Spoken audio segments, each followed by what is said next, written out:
नमस्कार अनि हार्दिक स्वागत छ तपाईँ सबैलाई मेरो आफ्नो लेख प्रचार वाचन गर्दैछु।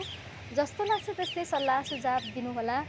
उथल पुथल भएको छ यो देश बनाउने कहिले, उथल पुथल भएको छ यो देश बनाउने कहिले, हरेक पाइलामा छल्छ यो देश सजाउने कहिले, हरेक पाइलामा छल्छ यो देश सजाउने कहिले। सबै पार्टी भन्छन् मै राम्रो आफ्नो आङको भैँसी नदेखी अरूको लिखा खोज्दै हिँड्छन्। सबै पार्टी भन्छन् मै राम्रो आफ्नो आङको भैँसी नदेखी अरूको लिखा खोज्दै हिँड्छन्। सत्तामा गए आफ्नै हात ठुलो गराउँछन् यो देश सपार्ने कहिले, उथल पुथल भएको छ यो देश बनाउने कहिले। धेरै वर्ष भयो सरकार तिन भाइले कहिले कसको काखमा राखी पालो गरी चलाएको। धेरै वर्ष भयो सरकार तिन भाइले कहिले कसको काखमा राखी पालो गरी चलाएको। दुर्गममा जनता बिरामी हुँदा सामान्य सिटामोल छैन, सुगममा जस्तै मुहार यो देश फेराउने कहिले, उथल पुथल भएको छ यो देश बनाउने कहिले।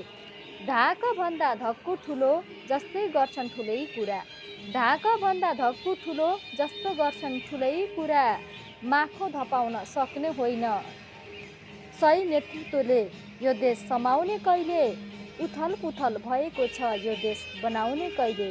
युवाहरू बेरोजगार छन्, देशमा बस्ने स्थिति छैन, युवाहरू बेरोजगार छन्, देशमा बस्ने स्थिति छैन।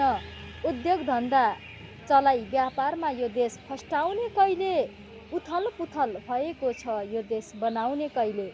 जताततै चुनावको माहौल छ, कोही भन्छन् कपडा पुरानै लगाऊ कोही नयाँ। जताततै चुनावको माहौल छ, कोही भन्छन् कपडा पुरानै लगाऊ कोही नयाँ। अझै राम्रो हुन्छ कि भन्ने भरोसा छ जनतामा, आशाको किरण यो देश गराउने कहिले। अझै राम्रो हुन्छ कि भन्ने भरोसा छ जनतामा, आशाको किरण यो देश गराउने कहिले। उथल पुथल भएको छ यो देश बनाउने कहिले, उथल पुथल भएको छ यो देश बनाउने कहिले। हरेक पाइलामा छल्छ यो देश सजाउने कहिले, हरेक पाइलामा छल्छ यो देश सजाउने कहिले। धन्यवाद।